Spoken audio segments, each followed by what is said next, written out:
प्रेम से बोले शंकर भगवान की जय। मैया गौरा पार्वती की जय। गणपति ललनमा की जय। सब गुरु भाई बहनों की जय। गुरु भाई बहना, मैं एक कथा सुनाने जा रही हूँ। इस कथा को पूरा सुनिए, रह जानिए। आदि नहीं, आदि सुनने में शिव गुरु का अपमान होती है और पूरा सुनने में ज्ञान होती है। इसलिए कथा को पूरा सुनिए और रह जानिए। हर हर महादेव, घर घर महादेव।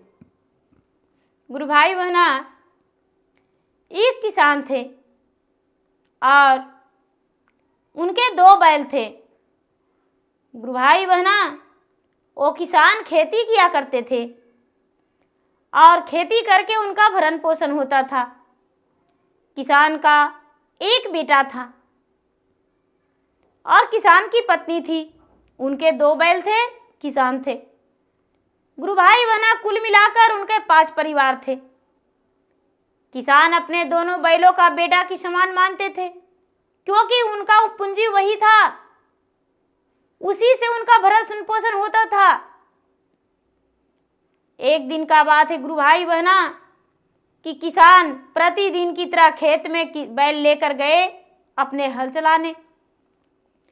तो हल चला रहे थे और चलाते चलाते गुरु भाई बहना पूरा खेत जुताई कर लिए, लेकिन जो कोना होता है वो कोना रह गया। और जब कोना रह गया गुरु भाई बहना, तो एक किसान क्या किए कि अपने बैल और हल को खड़ा करके और एक कुदाल लेकर कोना कोड़ने लगे। और जब कोना कोड़ने लगे गुरु भाई बहना, तो जैसा ही कुदाल मारे तो अपने जगह पे बैठा हुआ बिल में एक नाग कट गया। और जब नाग कट गया गुरु भाई बहना, तो नाग का शरीर तड़पने लगा। नाग का शरीर तड़पने लगा और उसके साथ छोटे छोटे बच्चे भी थे। उस वक्त वहां पे नागिन नहीं थी। अब एक किसान बड़ा दुखी हो गया और इसका मन घबराने लगा। हे भगवान, ये मैंने क्या किया? मैं निर्दोष प्राणी को जीवन ले लिया। हे भगवान, क्या ये नागदेव मुझे माफ करेंगे? कभी कभी नहीं, जीवन में माफ करेंगे। छोटे छोटे बच्चे को अपने चादर बिछाकर और उसमें समेटकर और घर ले आए और घर लाकर अपने पत्नी को कहते हैं, अरे प्रिय, मैंने इसको पिता को अपने ही हाथों से मार डाला हूं। अब ये मेरा जिम्मेदारी हो गया। इसको दूध लाकर दो, इसे दूध पिलाओ। गुरु भाई बहना, उस बेचारी किसान की पत्नी का नन्हा सा बच्चा था। वो धात्री माँ थी। बेचारी अपना दूध थोड़ी सी कटोरी में गार के और नाग के बच्चे को पिला दी। नाग ने पी लिया बच्चा और कहता है कि हे भगवान, हे ईश्वर, इस माँ को कभी दुख मत देना। आज तक संसार में कोई नहीं होगा जो अपना दूध किसी सर्प को पिलाया होगा। हे भगवान, ये माँ तो कितनी दयालु है। मैं इसके साथ पुत्र होने का फर्ज निभाएंगे। गुरु भाई बहना, अब वो जो सर्प का बच्चा था उसी का घर में रहने लगा और उधर से नागिन आई। अपने पति को सबको देखकर नागिन तड़प तड़प के रोने लगी और दुखी हो गई। अपने पति को सबको देखकर तड़प तड़प के रोने लगी, गरजने लगी और दुखी हो गई और कहने लगी, मेरा पति का शव तो यहाँ रखा है, मेरा बेटा का तो शव पता भी नहीं। इसी खेत का किसान ने मेरा पति को मारा होगा।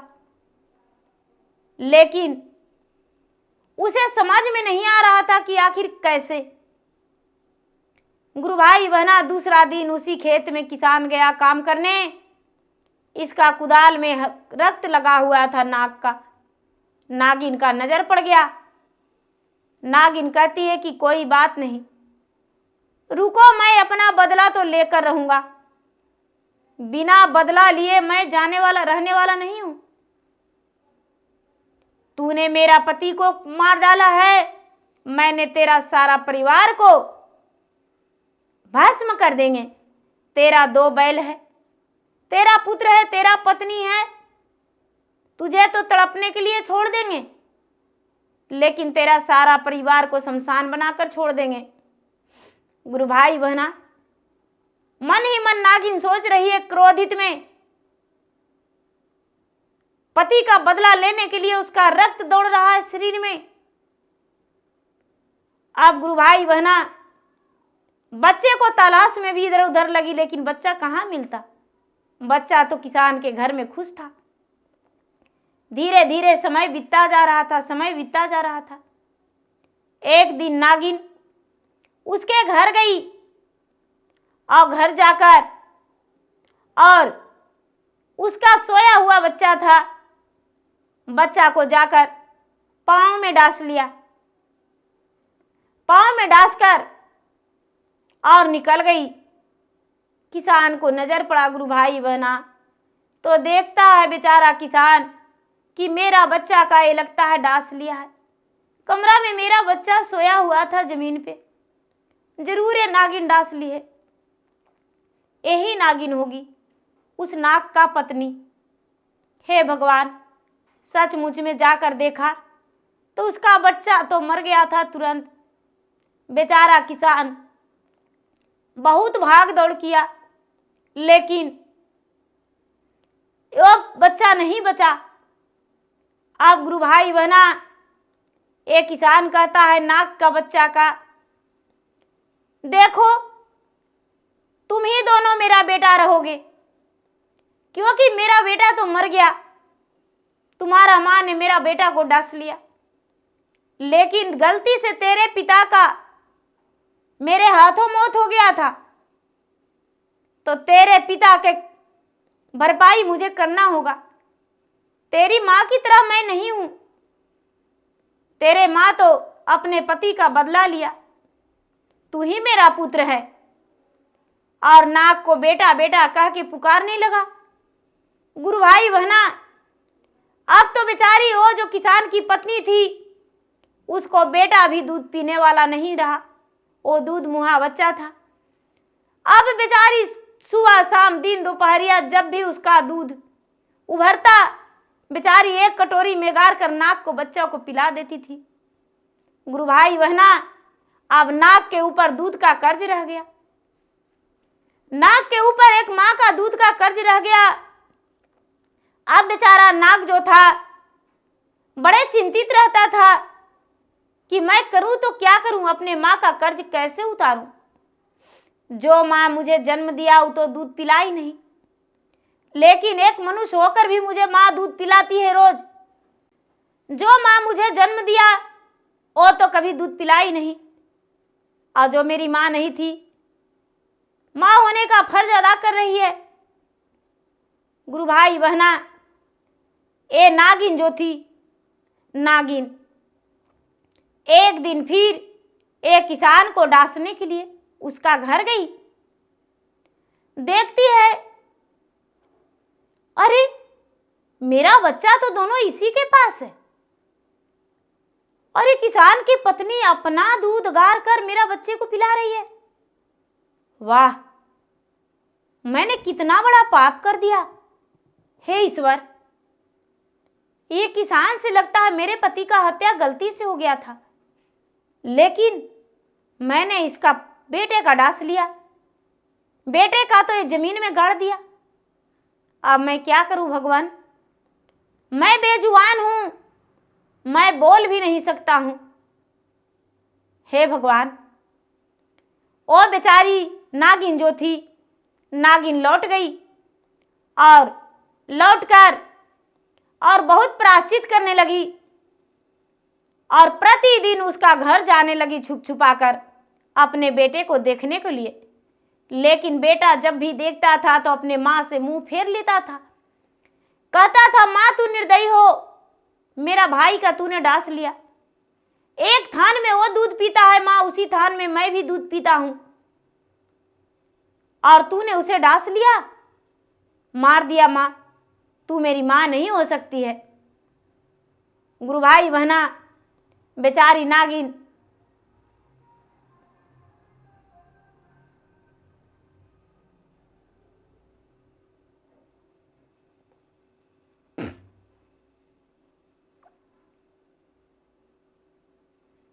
गुरु भाई बहना, ये डांटा सांप का बच्चा अपने माँ को, नागिन का बेटा, माँ तू निर्दयी है माँ, मेरे भाई को डांस लिया माँ।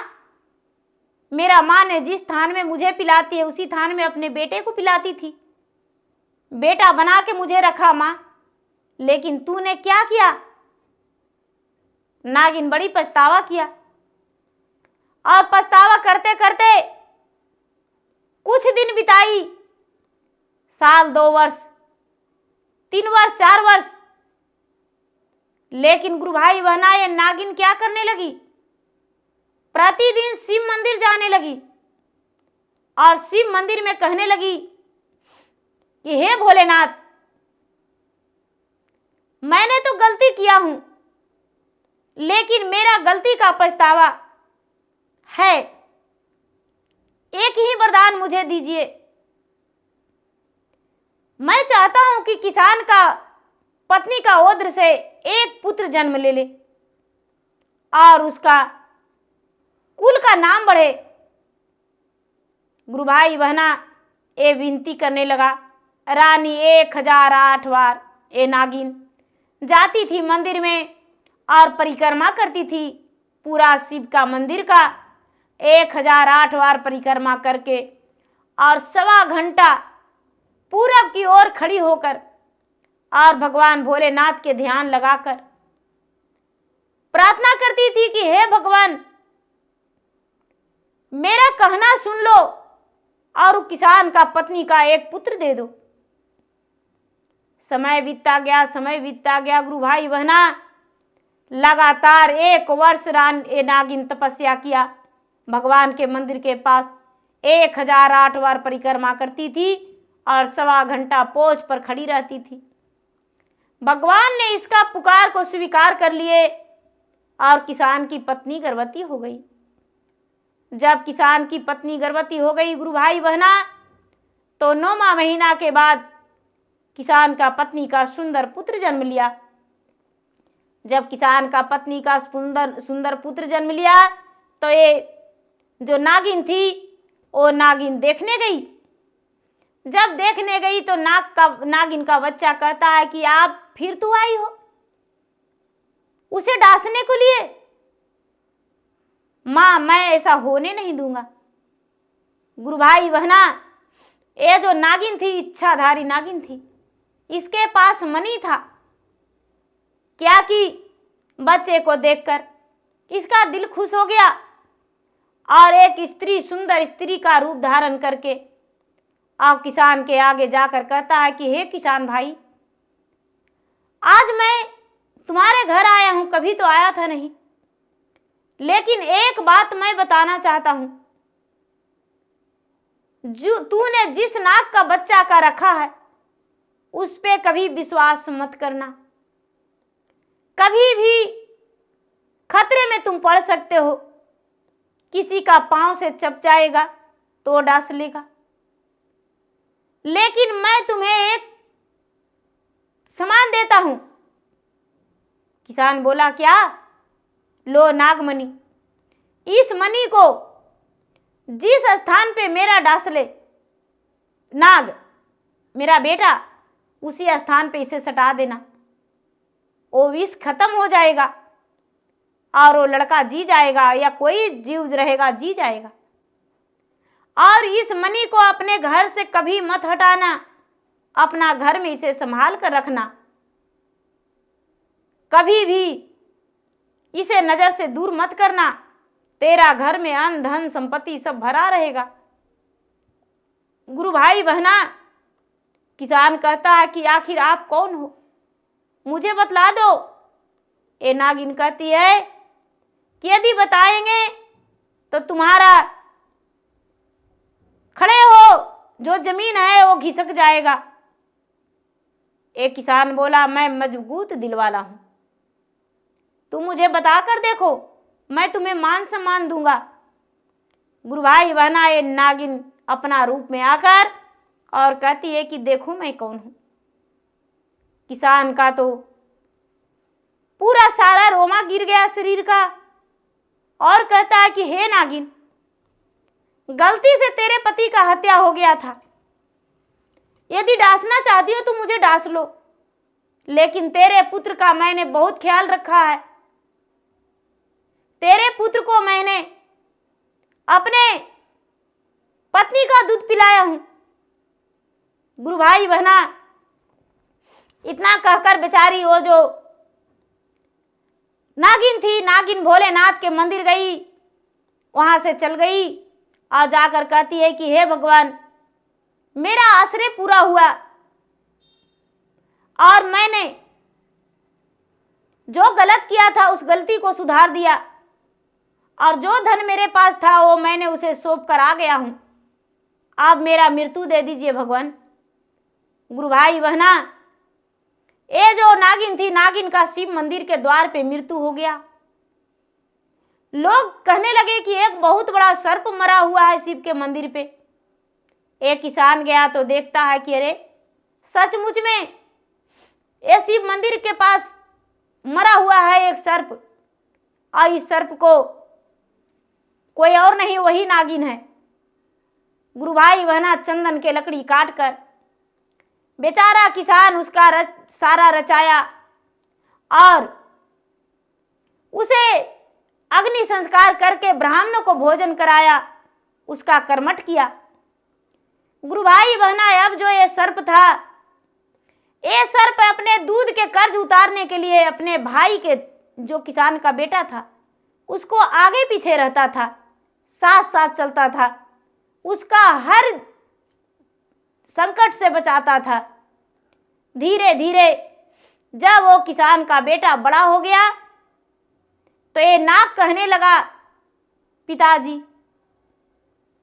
मेरा भाई अब जवान हो गया, मेरा इस घर में क्या काम, मैं अब वन में चला जाता तो अच्छा रहता। गुरु भाई बहना,